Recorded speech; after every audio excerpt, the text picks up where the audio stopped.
गुरुर्ब्रह्मा गुरुर्विष्णुः गुरुर्देवो महेश्वरः गुरुः साक्षात् परब्रह्म तस्मै श्री गुरवे नमः. तस्मै श्री गुरवे नमः. नमस्कार सगळ्यांना. आज आपण गीतेच्या अभ्यासामध्ये 15व्या अध्यायापर्यंत येऊन पोचलेलो आहोत. 15वा अध्याय आज आपण सुरू करू. पण तो अध्याय सुरू करण्यापूर्वी ज्ञानेश्वर महाराजांनी या अध्यायावर 71 ओव्या लिहिल्यात. त्या आपण पहिले प्रस्तावना बघू त्याची. मी शेअर करतो स्क्रीन. ज्ञानेश्वर महाराज म्हणतात, आता हृदय हे आपुले चौफाळून या भले वरी बैसऊ पाऊले श्री गुरूंची. आता आपलं शुद्ध असलेलं अंतःकरण चौरंग करून त्यावर श्री गुरूंच्या पावलांची स्थापना करू. आपल्या शुद्ध अंतःकरणावर गुरूंची पावलं म्हणजे गुरूंना आदरभाव व्यक्त करतायत ज्ञानेश्वर महाराज. ऐक्यभावाची अंजुळी सर्वेंद्रिय कुडमुळी भरून या पुष्पांजुळी अर्घ्यू देवो.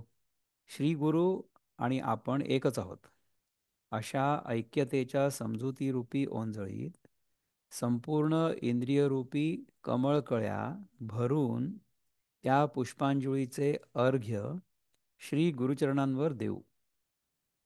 पहिले तर शुद्ध करायचं आहे अंतःकरण आणि नंतर आपली सगळी इंद्रिय जी आहेत ती सगळी इंद्रिय श्री गुरुच्या चरणांवर अर्पण करायची आहे. म्हणजे काय की we should have no desires of any kind. We should have no cravings of any kind. We should have no interest in worldly pleasurable things. म्हणजे ह्याचा अर्थ हा नाही की तुम्हाला जेव्हा भूक लागेल तेव्हा तुम्ही जेवाल आणि तुम्हाला जेवण चांगलं नाही लागणार असं नाही होणार. परंतु जगाच्या कुठल्याही वस्तूकडे कुठल्याही विषयाकडे आपल्या मनामध्ये आसक्ती नको. आवश्यकतेपुरतं तुम्हाला जे हवं आहे ते तुम्ही ग्रहण करू शकता. परंतु त्याच्या पलीकडे मला अमुकच हे पाहिजे, मला तमुकच ते पाहिजे, मला हे आवडत नाही, ते आवडत नाही, हे असलं तर चांगलं होईल, ते असलं तर चांगलं होईल, ह्या सगळ्या गोष्टींमधनं आपल्याला पुढे जायचं आहे. तरच 15वा अध्याय आपल्याला कळणार आहे. जर ते करू शकत नसू तर 15व्या अध्यायाचा आपण थिअरेटिकल अंडरस्टँडिंग कदाचित येऊन पण जाईल आपली बुद्धी जर तल्लख असेल तर. परंतु त्याचा बोध नाही होणार. ठीक आहे. अनन्योदके धुवट वासना जे तन्निष्ठ ते लागलेसे अबोट चंदनाचे. एकनिष्ठता रूपी स्वच्छ पाण्याने स्नान घालून श्रीगुरूंच्या विषयी असलेली वासना तेच श्रीगुरूला अनामिका नावाचे गंधाचे बोट लावू. आता ही सगळी गुरुची मानसपूजा सुरू आहे. So he is trying to worship his guru with all the उपकरण आपण ज्याला म्हणतो ना, टूल्स ही हॅज. सगळे मानसिक आहेत. सगळ्या गोष्टी मनातल्या आहेत. प्रेमाचे निभांगारे निर्वाळुनी नूपरे लेवू सुकुमारे पदे तिये. श्री गुरुविषयीचं प्रेमरूपी सोनं शुद्ध करून त्याचे घागऱ्यांचे वाळे सद्गुरूच्या सुकुमार पायात घालू. पायामध्ये जे वाळे घालतात ते श्रीगुरूच्या श्रीगुरूविषयी आपल्या मनामध्ये जे प्रेम आहे त्याचं सोनं शुद्ध करून. हे सगळं अगेन मानसिक आहे. घणावली आवडी अव्यभिचारे चोखडी ये घालू जोडी आंघोळ्या. अनन्यतेने शुद्ध झालेलं सद्गुरूविषयीचं दृढ प्रेम. अनन्यतेने म्हणजे या गुरु शिवाय आपल्या मनामध्ये कुठल्याही गुरुबद्दल किंवा कुठल्याही व्यक्तीबद्दल ते प्रेम किंवा तो आदर नाही आहे. ह्या गुरुवर आपली पूर्णपणे श्रद्धा आहे. आणि तुम्ही जर अद्वैताच्या दृष्टिकोनातून विचार केला तर आपली जी स्वतः बद्दलची जाणीव आहे तीच अल्टिमेट गुरु आहे ना आपली. त्याच्यावर दृढ श्रद्धा, त्याच्यावर दृढ प्रेम हीच कोणी रणजोडवी ती सद्गुरूंच्या पायाच्या अंगठ्यात घालू. आनंदा मोदबहळ सात्विकाचे मुकुळ ते उमलले अष्टदळ ठेवू वरी. आनंदरूपी सुवासाने भरलेली अष्टसात्विक भावांनी उमललेली कमळकळी हेच कोणी एक 8 पाकळ्यांचं कमळ ते सद्गुरूंच्या पायावर वाहू.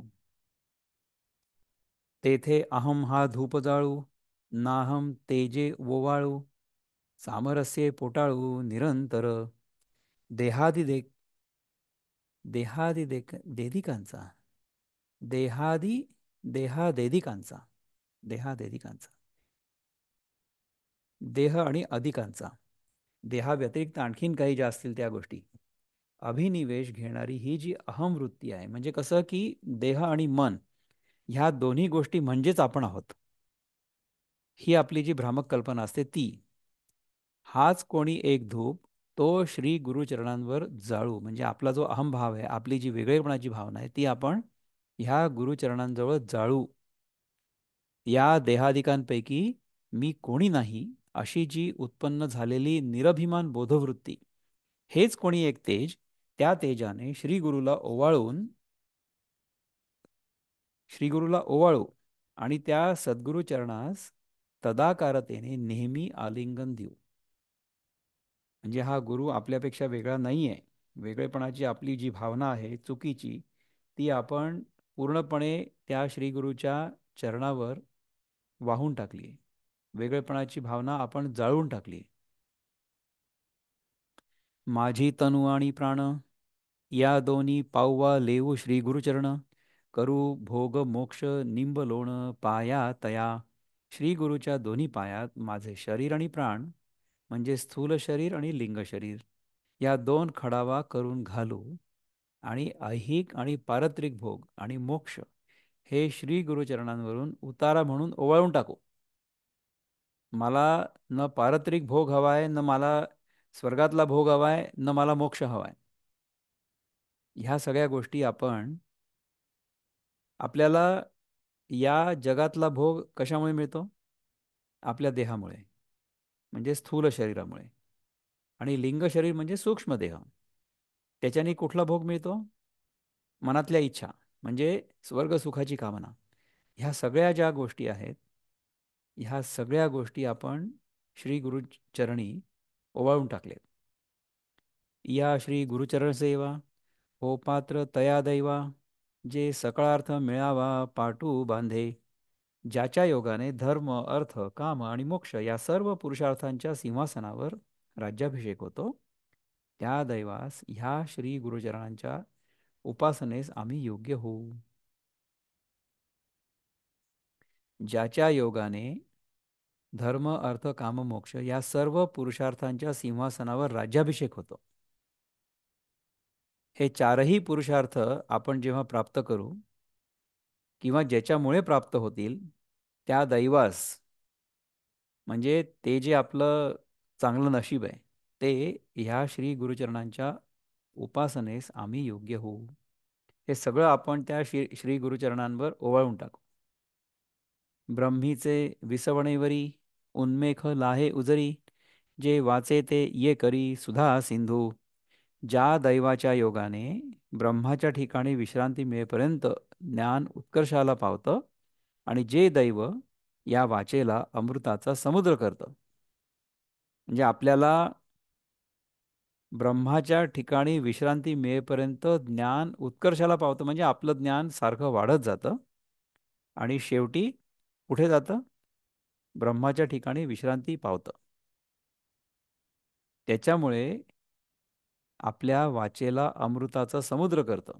म्हणजे ज्ञानदेवांची ही जी भाषा आहे, ती म्हणजे अमृताचा समुद्र आहे. त्याच्यामुळे आपल्याला सगळ्यांना नुसती ही वाणी ऐकून, ही वाचा ऐकून शांत वाटायला पाहिजे आणि आपल्याला अमृतत्व प्राप्त व्हायला पाहिजे. अमृतत्व म्हणजे आपण मरू शकत नाही हे कळायला पाहिजे. पूर्णचंद्राची या कोडी वक्तृत्वा घापे कुरोडी, तैसी आणि गोडी अक्षराते. कोट्यावधी पूर्णचंद्र वक्तृत्वावरून ओवाळून टाकावेत, अशी गोडी जे दैव अक्षरांना आणतं. आपण ही ज्ञानेश्वरी जी वाचतोय किंवा प्रवचन वाचते आपण विनोबांची, किंवा आपण हे सगळं जे चिंतन करतो आहोत, ते कशामुळे होतंय? ते शब्दांमुळे होत आहे. शब्द कशापासून बनले आहेत? अक्षरांपासून बनलेले आहेत. तर ह्याच्यामध्ये गोडी येणं हे कशामुळे शक्य आहे? हे गुरुच्या कृपेमुळे शक्य आहे. सूर्ये अधिष्ठिली प्राची, जगा राणीव दे प्रकाशाची.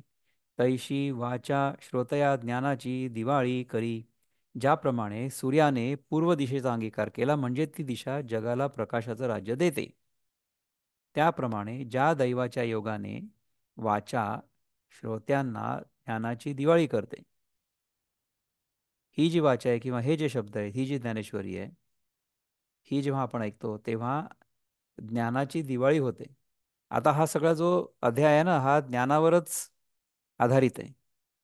ह्या अध्यायामध्ये आपल्याला सूक्ष्मातलं सूक्ष्म जे ज्ञान आहे ते 20 श्लोकांमध्ये भगवंतांनी सांगितलेलं आहे आणि ते आता आपण ज्ञानेश्वरांच्या ज्ञानेश्वरीमधनं समजून घ्यायचा प्रयत्न करणार आहे. ओके.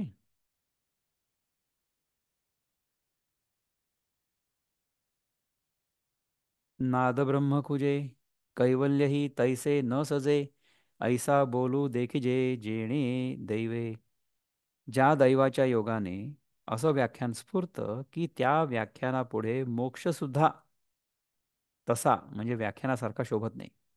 हे जे व्याख्यान आहे, आपण जर हा अध्याय पूर्णपणे समजून घेतला तर त्याच्यापुढे मोक्ष देखील फिका आहे. श्रवणसुखाच्या मांडवी विश्वमोघी विश्वभोगी माधवी, तैसी सासिन्नली बरवी वाचा वल्ली. श्रवण सुखाच्या मांडवामध्ये सर्व जगाला वसंत ऋतूचा उपभोग घेता येईल अशा प्रकारे व्याख्यानरूप वेली चांगली भरास येते. म्हणजे व्याख्यानाला त्यांनी वेलीची उपमा दिली आहे. श्रवण सुखाच्या मांडवामध्ये जगाला वसंत ऋतूचा उपभोग घेता येईल म्हणजे हे व्याख्यान ऐकल्यानंतर it will SIM like it is spring time. भावो न पवता जयाचा मनेसी मुरळली वाचा, तो देवो होय शब्दाचा चमत्कारू. ज्या देवाचा पत्ता लागत नाही म्हणून मनासह वाचा परतते, असा जो देव तो त्या दैववान पुरुषाच्या शब्दाचा विषय होतो. म्हणजे शब्दाने त्याचं वर्णन करता येतं. हे केवढं आश्चर्य आहे. ज्या देवाचा पत्ता लागत नाही म्हणून मनासह वाचा परतते, म्हणजे मनानी आणि वाचेनी आपल्याला देवाचं वर्णन करता येणं शक्य नाहीये. असा जो देव तो या दैववान पुरुषाच्या शब्दाचा विषय होतो. कोण? हा जो गुरुचरणी नतमस्तक झालेला आहे, शरणागत झालेला आहे, तो तो म्हणजे कोण? ज्ञानेश्वर स्वतः. जे ज्ञानासी न चोजवे ध्यानासी ही जे नागवे, ते अगोचर फावे गोठी माझी. जे ज्ञानाला कळत नाही आणि ध्यानालाही सापडत नाही असं जे निर्विषय ब्रह्म, ते त्याच्या बोलण्यात सापडतं. ह्या अध्यायामध्ये ही जी इति गुह्यतमम शास्त्रम ब्रह्माची जी व्याख्या आहे ती सगळी आता आपल्याला ह्या अध्यायामध्ये समजणार आहे.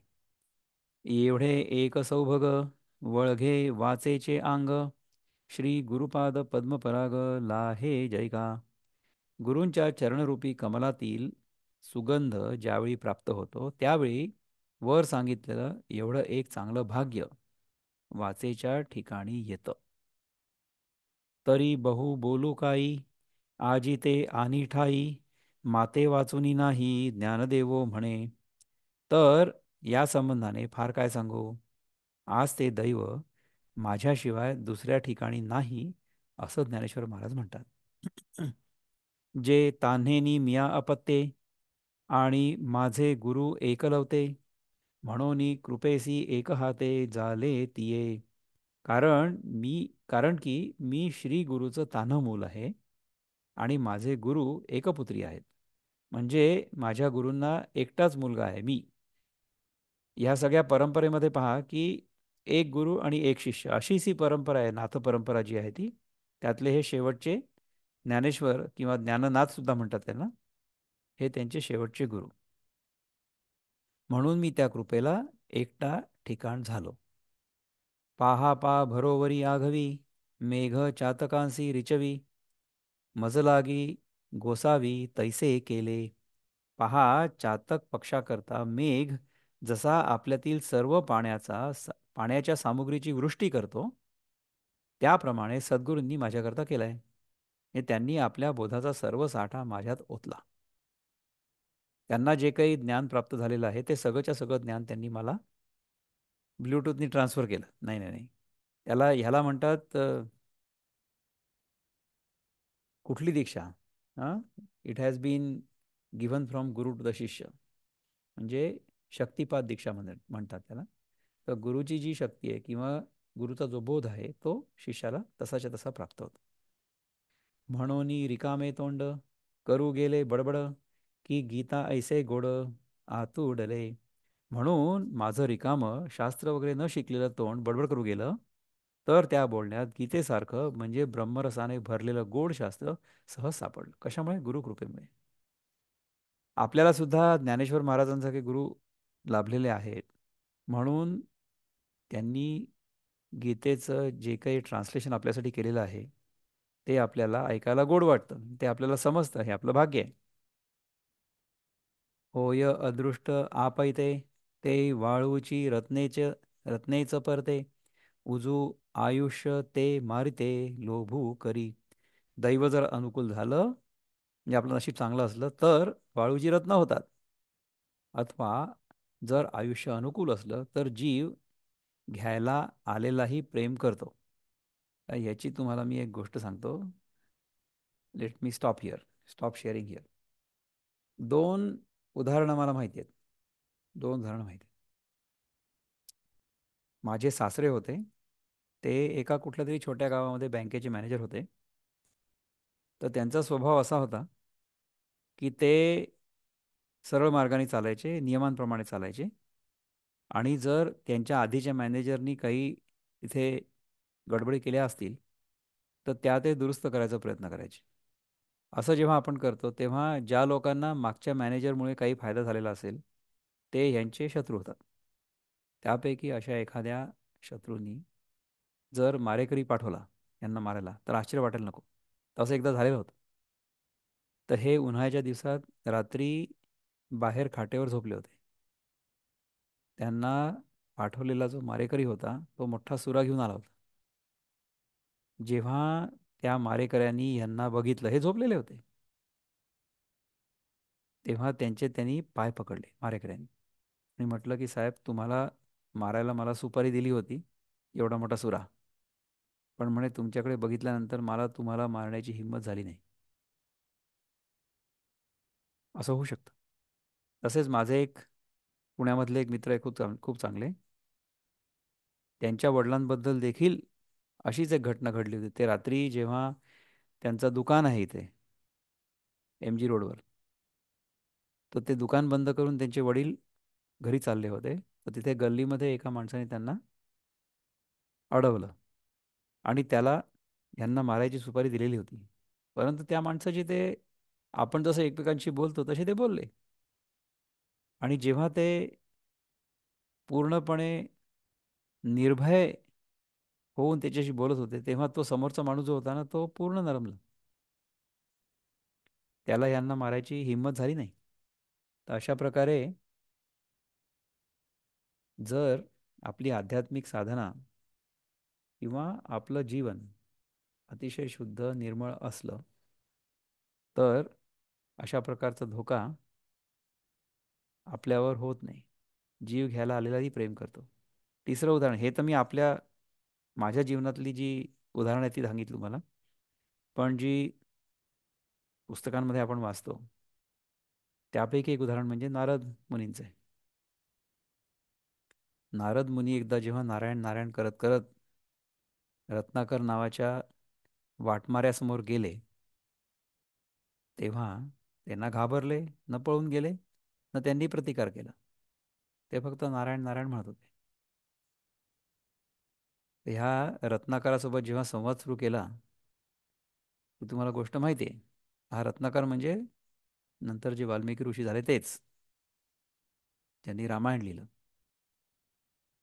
तर जर आपल्यावर भगवंताची कृपा असेल तर आपल्याला मारायला आलेला माणूस देखील आपल्यावर प्रेम करायला लागेल. असं होऊ शकतं. अशी तुम्हाला मी 3 उदाहरणं सांगितली.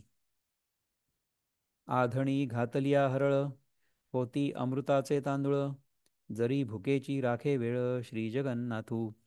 श्री जगन्नाथाच्या मनातून जर कोणाच्या भुकेची वेळ निभावून न्यावी असं आलं तर आधणात घातलेले वाळूचे खडेही अमृताचे तांदूळ बनतात. तयापरी श्री गुरु करीती जय अंगीकारू तै होऊनी ठाके संसारू मोक्षमय आगवा. त्याप्रमाणे श्री गुरु जेव्हा एखाद्याचा अंगीकार करतात तेव्हा त्याचं सर्व जीवित सुखमय होऊन राहतं. त्यांना भौतिक जगामध्ये देखील कुठल्याही गोष्टीची कमी पडत नाही. आणि अर्थात त्यांना समाधान तर नेहमी त्यांचं टिकून राहतं कुठल्याही परिस्थितीमध्ये. पाहा पा श्रीनारायणे तया पांडवांचे उणे कीजेची ना पुराणे विश्व वंदे.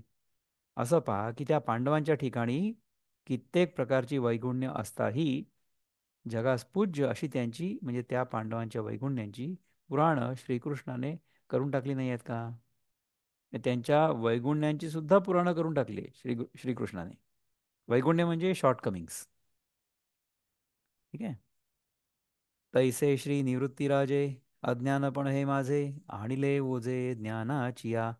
त्याप्रमाणे श्री निवृत्तीनाथांनी म्हणजे माझ्या गुरूंनी माझं अज्ञपण म्हणजे ignorance, the property of ignorance of the characteristic of ignorance, ज्ञानाच्या योग्यतेस आणलं. सो त्यांच्या कृपेमुळे मी जो अज्ञानी होतो तो ज्ञानाला प्राप्त झालो. परी हे असो आता प्रेम रुळत असे बोलता के गुरुगौरव वर्णिता उन्मेष असे. पण आता हे गुरुकृपेचं वर्णन राहू द्या, कारण की त्या वर्णनाने गुरुविषयीचं शुद्ध प्रेम मलिन होतं. वर्णन जर आपण केलं तर शब्दांमुळे जी भावना आहे ती मलिन होते. खूप जास्त माणसांनी बडबड करू नये. जितकं कमी बोलता येईल तितकं कमी बोलावं. श्री गुरुचं महत्त्व वर्णन करणारं ज्ञान कुठे आहे? श्री गुरुचं महत्त्व वर्णन करणारं ज्ञान कुठे आहे? You cannot really describe your Shri गुरु. आता तेणेची पसाये तुम्हा संतांचे मी पाये वोळगेन अभिप्राये गीते चेनी. आता त्याच श्री गुरुच्या प्रसन्नतेच्या जोरावर गीतेचं हृद्गत सांगण्याच्या साधनाने मी म्हणजे ज्ञानदेव तुम्हा संतांच्या चरणांची सेवा करीन. तरी तोची प्रस्तुती 14व्या अध्यायाच्या अंती निर्णयो कैवल्यपती ऐसा केला. तर आता तोच अभिप्राय आहे का की मोक्षाचे स्वामी जे श्रीकृष्ण परमात्मा यांनी 14व्या अध्यायाच्या शेवटी असा सिद्धांत केला. कुठला केला? जे ज्ञान जयाच्या हाती तोची समर्थू मुक्ती जैसा शतमख संपत्ती स्वर्गीची ये. की ज्याप्रमाणे 100 यज्ञ केलेला पुरुष स्वर्गाचं ऐश्वर म्हणजे इंद्रपद मिळवण्यास समर्थ होतो, त्याप्रमाणे ज्ञान ज्याच्या हस्तगत झालेले आहे, ज्याला ज्ञान मिळालेलं आहे, हु हॅज रिअली अंडरस्टूड इट, तोच मोक्ष मिळवण्यास समर्थ होतो. का शत एक जन्मा जो जन्मोनी ब्रह्मकर्मा करी तोची ब्रह्मा आनू नोहे. अथवा लागोपाठ 100 ब्राह्मण जन्म प्राप्त होऊन त्या त्या जन्मात जो ब्रह्मकर्म करतो तोच काय ब्रह्मदेव होतो, दुसरा कोणी होत नाही. नाना सूर्याचा प्रकाशू लाहे जेवी डोळसू तेवी ज्ञानेची सौरसू मोक्षाचा तो. अथवा ज्याप्रमाणे डोळसालाच सूर्यप्रकाशाचा लाभ घेता येतो त्याप्रमाणे ज्ञानानेच ज्ञानी पुरुषाला मोक्षाची योग्यता प्राप्त होते. तरी त्या तरी तया ज्ञाना लागी कवणापा योग्यता अंगी हे पाहता जगी देखिला एको. तर त्या ज्ञानाकरता कोणाच्या अंगात योग्यता आहे याचा विचार करता तशी योग्यता असणारा जगात एक नजरेस पडला. कोण? जे पाताळीचेही निधान दाविल किर अंजन परी होवावे लोचन पायाळाचे. हे जमिनीत खोल पुरलेलं देखील द्रव्य निश्चय करून दाखवतील, परंतु ते द्रव्यांजन घालण्यास पायाळूचे डोळे पाहिजेत. हे एक्झॅक्टली काय आहे ते तुम्हाला मला समजावून सांगता येणार नाही, पण लेट अस गो फर्दर आणि see maybe we can understand this a bit better. तैसे मोक्ष देईल ज्ञान येथे कीर नाही आन परी तेची थारे ऐसे मन शुद्ध होवावे. त्याप्रमाणे ज्ञान मोक्ष देईल यात खरोखर अन्यथा नाही, पण ते ज्ञान टिकेल असं मन शुद्ध पाहिजे. म्हणजे आपल्याला समजा एखादी गोष्ट कोणी समजावून सांगितली तर ती समजल्यानंतर त्यानुसार आपलं आचरण होण्यासाठी आपलं मन तेवढं शुद्ध पाहिजे. नाही तर मग काय होईल की आपण ऐकू तसंही, पण त्याच्यानंतर तसं आचरण आपलं होणार नाही. म्हणजे काय होईल की तो बोध नाही होणार आपल्याला. म्हणजे समजा आपल्याला कोणीतरी सांगितलं की अमुक एखादी गोष्ट करू नको कारण की ही तुझ्यासाठी चांगली नाही आहे. परंतु ती गोष्ट जर आपण करत राहिलो, तर ह्याचा अर्थ काय आहे की आपल्याला कोणीतरी ज्ञान दिलं की ही गोष्ट करणं आपल्यासाठी योग्य नाही आहे, त्यामुळे आपण करू नये. हे कळलं आपल्याला, परंतु आपण तसं करत नाही. कारण की आपलं मन पूर्णपणे शुद्ध झालेलं नाही. आपलं मन गुरुचरणी शरणागत झालेलं नाही. गुरु आपल्याला जे सांगतं ते करायची आपल्या मनाची तयारी अजून झालेली नाही. असं नको व्हायला. राईट.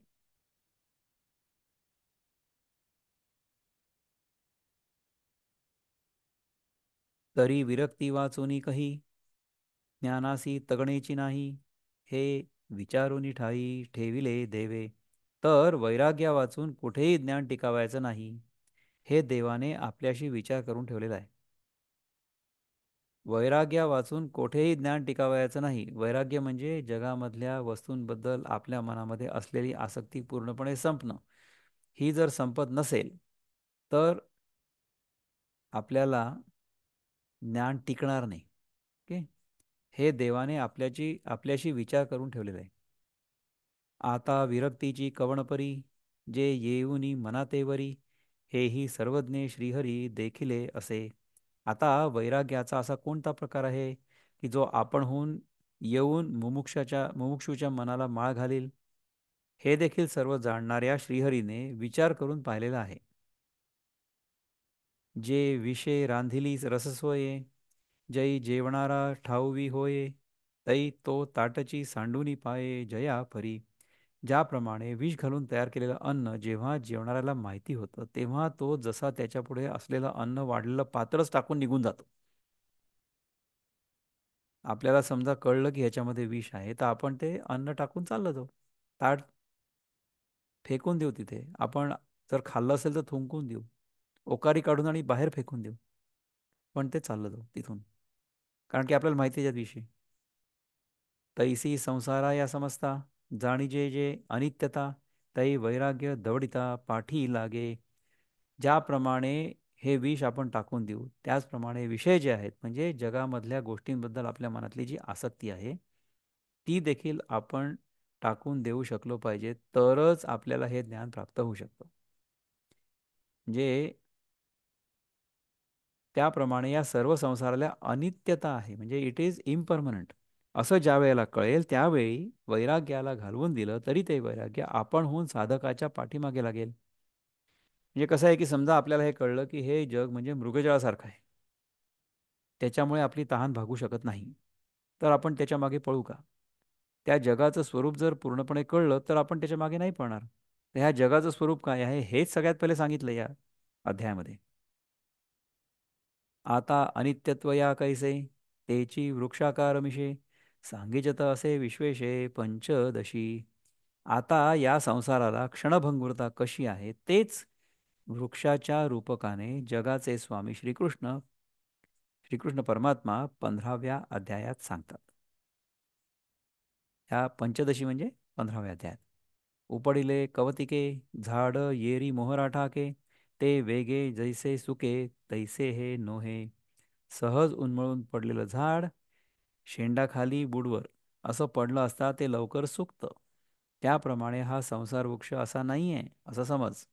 कारण की पहिल्या श्लोकामध्ये आपल्याला सांगणार आहे की हा वृक्षासारखा जगाचा पसारा आहे. खाली फांद्या आहेत आणि वर मुळं आहेत. या ते एके परी, रूपकाची आकुसरी, सारी तसे वारी संसाराची. याच एका प्रकारच्या म्हणजे संसार हाच कोणी एक बुडवर आणि शेंडाखाली असलेला वृक्ष आहे, अशा रूपकाच्या चातुर्याने भगवान जन्ममृत्यूरूपी संसाराची येरझार संपवतात. जर जगाचं स्वरूप आपल्याला पूर्णपणे कळलं आणि त्याबद्दलची आपल्या मनातली आसक्ती पूर्णपणे चालली गेली, तर संसाराची येरझार म्हणजे जन्ममृत्यूचा फेरा संपूर्ण पूर्णपणे संपेल, नाही का? करुणी संसार वावो, स्वरूपी अहंते ठावो, होवावया अध्यावो 15वा हा. संसाराचं मिथ्यात्व दाखवून आत्मस्वरूपाच्या ठिकाणी जीवाच्या अहंतेचं ठिकाण होण्याकरता हा 15वा अध्याय आहे. संसाराचं मिथ्यात्व दाखवून, प्रपंच जो आहे हा मिथ्या आहे म्हणजे जसा आहे तसा आपल्याला कळत नाही. आपण त्याला सुखाचं साधन मानलेलं आहे, पण तो तसा तो नाही आहे. आत्मस्वरूपाच्या ठिकाणी जीवाच्या अहंतेचं ठिकाण होण्याकरता आपली जी जीवरूपी अहंता आहे ती म्हणजे काय आहे की आपण स्वतःला वेगळं मानतो आहोत. परंतु ती आत्मस्वरूपाच्या ठिकाणी स्थिर होण्यासाठी म्हणून हा अध्याय आहे. आता हेची आघवे ग्रंथ गर्भींचे चांगावे उपल विजेल जीवे आकर निजे. आता हेच ग्रंथातील सर्व चांगले सिद्धांत विस्ताराने स्पष्ट सांगण्यात येतील, ते तुम्ही श्रोत्यांनी मन लावून ऐकावं. तरी महानंद समुद्र जो पूर्ण पौर्णिमा चंद्र, तो द्वारकेचा नरेंद्र ऐसे म्हणे. तर ब्रह्मानंदाचा समुद्र, पूर्ण पौर्णिमेचा चंद्र आणि द्वारकेचा राजा जो भगवान श्रीकृष्ण परमात्मा असं म्हणाला. काय म्हणाला? अगापाई पंडुकुमारा येता स्वरूपाची आघरा, करीत असे आडवारा विश्वाभासू जो. अरे बाबा अर्जुना, आपण आपल्या स्वरूपाच्या घराकडे येत असताना जे विश्वरूपी दृश्य मध्ये अडथळा करतं, म्हणजे कुठलं? 11व्या अध्यायातलं. तो हा जगडंबरू नोहे येथ संसारू, हा जाणीजे महातरू थांबला असे. ते हे विश्वरूपी दृश्य हा संसार नाही, तर हा एक प्रकारचा मोठा बळावलेला वृक्ष आहे असं समज. It's an illusion. परी येरा रुखासारिका, हा तळी मुळे वरी शाखा, तैसा नोहे म्हणोनी लेखा नयेची कवणा. परंतु इतर सामान्य वृक्षांसारखा खाली मुळं आणि वर फांद्या असलेला हा वृक्ष नाही, म्हणून याचा कोणाला अंत लागत नाही. आगी का कुऱ्हाडी होय रिगावा जरी बुडी, तरी हो का भलते वेडी वरी चील वाढी.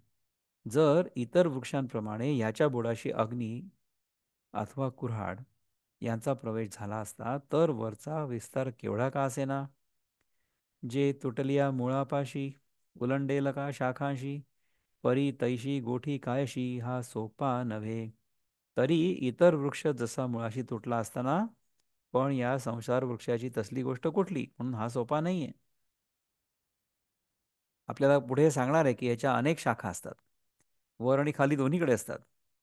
अर्जुना हे कवतिक सांगता असे अलौकिक, जे वाढी अधोमुख रुखा यया. अर्जुना, या संसार वृक्षाचं आश्चर्य सांगायला लागलं तर लोकोत्तर आहे. लोकोत्तर आहे म्हणजे आपल्याला ही जी सापेक्ष जगाची अनुभूती आत्ता होते आहे ना, ह्याच्या पलीकडे ते आहे. कारण की या संसार वृक्षाची वाढ खाली आहे. जैसा भानू उंची नेणोके, रश्मी जाळ तळी फाके, संसार हे कावरुखे झाड तैसे. ज्याप्रमाणे सूर्य किती उंच हे कळत नाही, परंतु त्याचा किरण समुदाय खाली पसरतो, तसा हा संसार वृक्ष आश्चर्यकारक आहे. आणि आथी नाथी तितुके, रुंधले असे येणेची एके, कल्पातीचेनी उदके व्योम जैसे. ज्याप्रमाणे प्रळय काळच्या म्हणजे प्रलयकालीच्या, जेव्हा प्रलय होईल त्या वेळेच्या उदकाने आकाश व्यापलं जातं, त्याप्रमाणे ती जितकं म्हणून आहे आणि नाही तेवढं या एकट्या संसार वृक्षाने अडवलं म्हणजे व्यापलं आहे. ज्याप्रमाणे जेव्हा प्रलय होतो तेव्हा सगळं आकाश प्रलय काळाच्या उदकाने म्हणजे पाण्याने, so when there is a big flood, when everything drowns, ज्याप्रमाणे आकाश व्यापलं जातं, त्याप्रमाणे जितकं म्हणून आहे आणि नाही ह्या दोन्ही गोष्टी तेवढे या एकट्या संसार वृक्षाने अडवले म्हणजे व्यापले जातात. So whatever is and is not, everything is covered by this संसार रूपी वृक्ष. का रवीच्या अस्तमानी अंधारेनी कोंदे रजनी, तैसा हाची गगनी मांडला असे. अथवा सूर्याचा अस्त झाला म्हणजे जशी रात्र अंधाराने व्यापून जाते, त्याप्रमाणे ह्याच एका वृक्षाने आकाश व्यापलेला आहे. यया फळ ना चुंबिता, फुल ना तुरंबिता, जे काही पंडुसुता ते रखुची हा. अर्जुना, या संसार वृक्षाचं फळ खाण्याकरता पाहू गेलं तर याला फळ नाही, आणि वास घेण्याकरता फूल पाहू गेलं तर ह्याला फुलही नाही. मग जे काही आहे ते हे वृक्षच आहे, याला फक्त पानं आहेत. हा ऊर्ध्वमूळ आहे, परी उन्मुळीला नव्हे, येणेची हा होये शांगवळू हा. संसार वृक्ष हा मूळ वर असलेला आहे, परंतु हा उपटून पडलेला नाहीये. ह्याच कारणाने अर्जुना, हा संसार वृक्ष नेहमी हिरवागार आहे. आणि ऊर्ध्वमूळ ऐसे निगदिले कीर असे, परी अधिही असोसे मुळे यया. आणि हा संसार वृक्ष वर मूळ असलेला आहे असं सांगितलं खरं, परंतु याला खालीही पुष्कळ मुळे आहेत. प्रबळला चौमेरी, पिंपळा का वडाची या परी, जे पारंबिया माझारी डहाळ्या असती.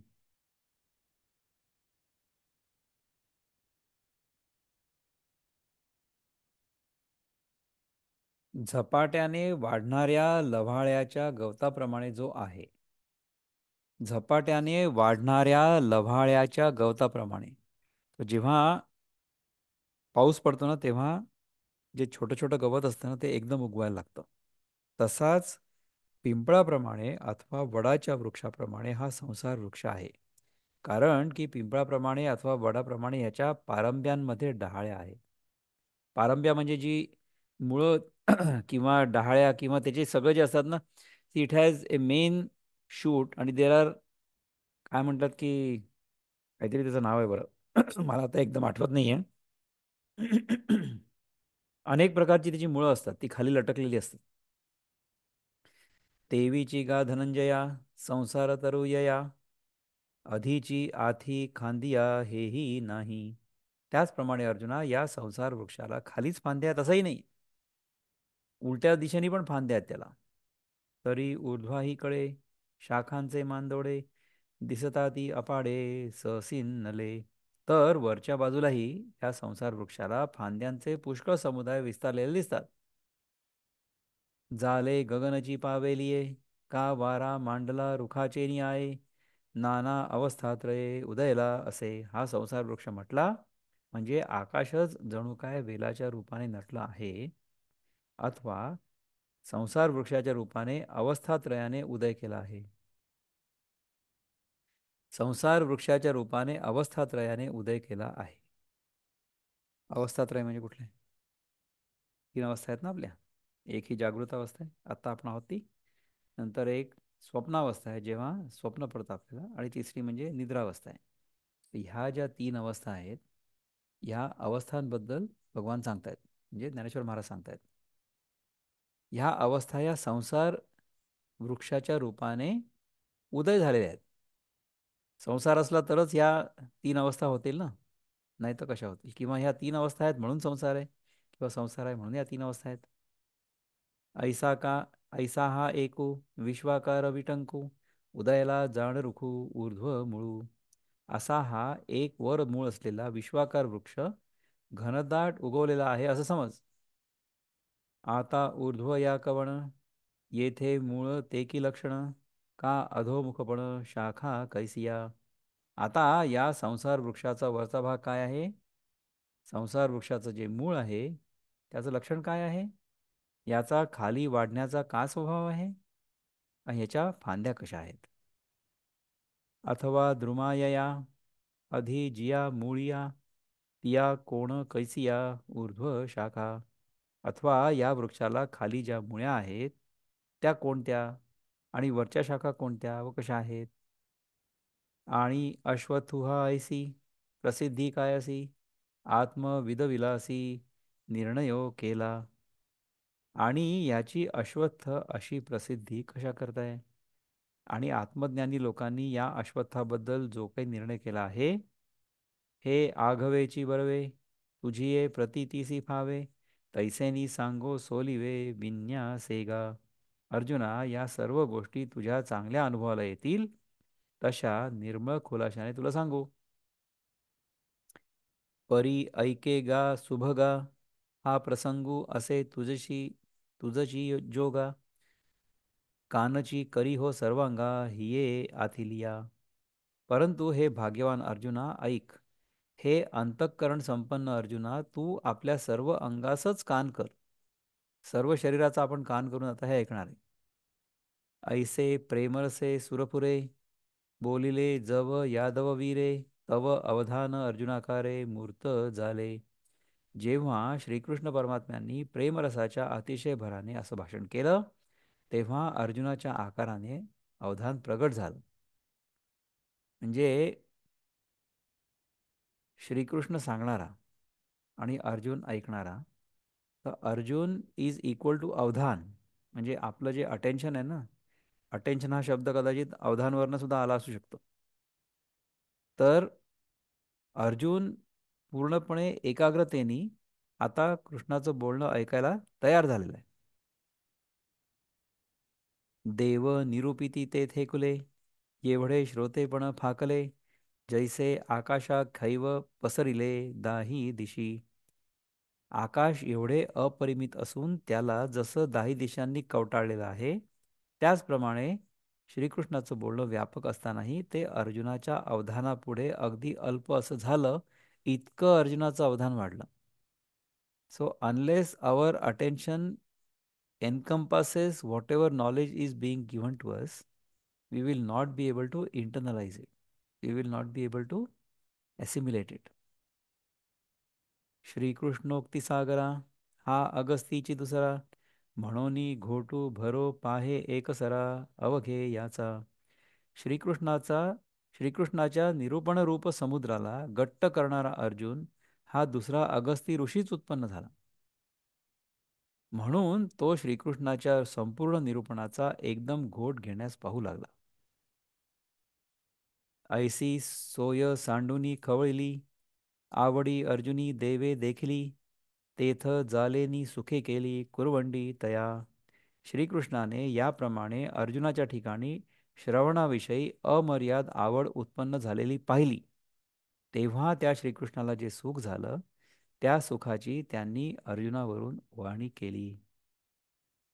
आपल्याला हा अध्याय जर शिकायचा असेल, हा जर समजून घ्यायचा असेल आणि तो पूर्णपणे आत्मसात करायचा असेल, तर त्याच्यासाठी अशा प्रकारे अर्जुनानी जसं आपलं चित्त पूर्णपणे एकाग्र केलं, तसं करणं आवश्यक आहे. आणि तसं जर केलं तर श्रीकृष्ण त्याच्यावर प्रेमाने पूर्णपणे कृपा करेल आणि त्याच्याजवळ जे काही ज्ञान आहे ते त्याला देईल.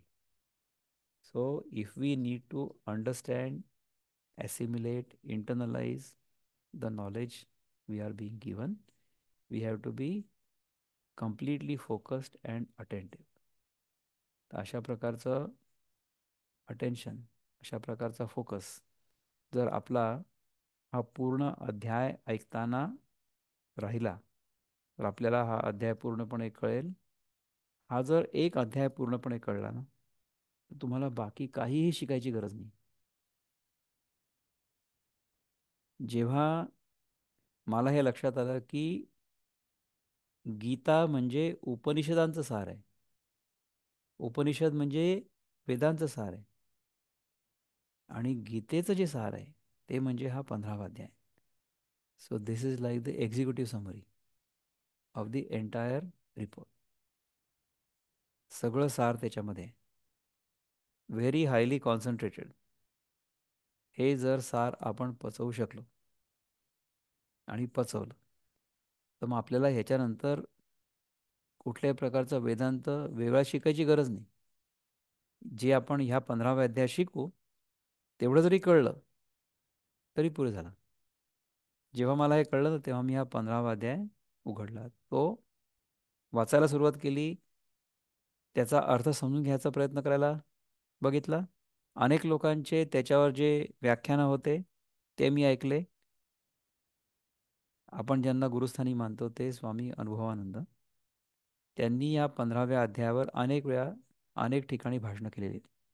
ही सगळी भाषणं मी अनेक वेळा ऐकली आणि प्रत्येक श्लोकाचा अर्थ पूर्णपणे समजून घ्यायचा प्रयत्न केला. आणि तो जेव्हा पूर्णपणे समजला, त्याच्यानंतर आतून जो आनंद झाला, जे समाधान प्राप्त झालं, त्याचं वर्णन मी नाही करू शकत. हा जो 15वा अध्याय आहे तो तुम्हाला देखील तेवढाच आनंद देईल, तेवढंच समाधान देईल, अशी मी आशा करतो. आपले हे जे सगळे गुरु लोक आहेत, त्यांच्यासमोर आपण नतमस्तक होऊन त्यांनी आपल्याला जे शिकवलंय ते सगळं आपण समजून घ्यायला पात्र होऊ, अशी आपण प्रार्थना करू. आणि मग हा अध्याय शिकायला सुरुवात करू. एवढी मोठी प्रस्तावना ज्ञानदेवांनी आपल्यासाठी लिहून ठेवली. तर याच्याबद्दल जर आपल्या मनात काही विचार असतील व्यक्त करण्यासारखे किंवा प्रश्न असतील, आपण सांगू शकता आणि मग आपण पुढे जाऊ. समीरजी बोला. बोला बोला. ज्ञानेश्वरीमध्ये हे जे आता ज्ञानेश्वर महाराज जे म्हणते ते साधारण 13वा 14वा शतकामध्ये आय थिंक त्यांनी ते लिहिलंय. याच वेळी मोहम्मद घोरी, कुतुबुद्दीन ऐबक हे सगळे यांनी झपाट्याने कतलेआम करायला सुरुवात केली. आणि त्यावेळेला मग आपल्या लोकांनी ज्या पद्धतीने त्याचा काय प्रतिकार केला असेल किंवा पळ काढला असेल किंवा स्वतःचा बचाव केला असेल, अशा वेळी मग त्यांनी हे जे लिहिलंय ते लागू होतं का? किंवा त्यांनी काही त्याच्याबद्दल काही भाष्य केलंय, काही कमेंट केली आहे? ज्ञानदेवांनी स्वरक्षण हे ज्ञानेश्वरीमध्ये त्या वेळच्या इतिहासाबद्दल कुठल्याही प्रकारची कॉमेंट केलेली आहे असं मला तरी माहिती नाही आहे. ज्ञानदेवांनी ज्ञानेश्वरीमध्ये श्रीकृष्णाने अर्जुनाला जे काही सांगितलं ते आपल्या सगळ्या लोकांना, मराठी लोकांना सहजपणे समजावं एवढा त्याचा अनुवाद केला, एवढंच काम केलं आहे as far as I know. पण त्याच्यापासून प्रेरणा घेऊन त्याच्यानंतरच्या काळामध्ये रामदास स्वामींनी त्याच्यावर कळस चढवलं आणि शिवाजींना त्यांनी मार्गदर्शन केलं. शिवाजींच्या नेतृत्वाखाली या देशामध्ये हिंदवी स्वराज्य प्रतिष्ठित केलं.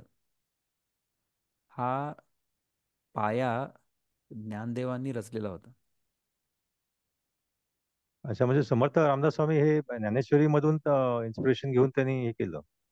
समर्थ रामदास स्वामी अ, ह्यांचा जो दासबोध आहे किंवा हा ह्यांचा हा जो मनोबोध आहे किंवा मनाचे श्लोक आहेत, हा हा ह्या म्हणत. सगळ्या गोष्टी ज्या आहेत ना ह्या ज्ञानेश्वरी नंतरच्या आहेत. हो हो. ठीक आहे ना.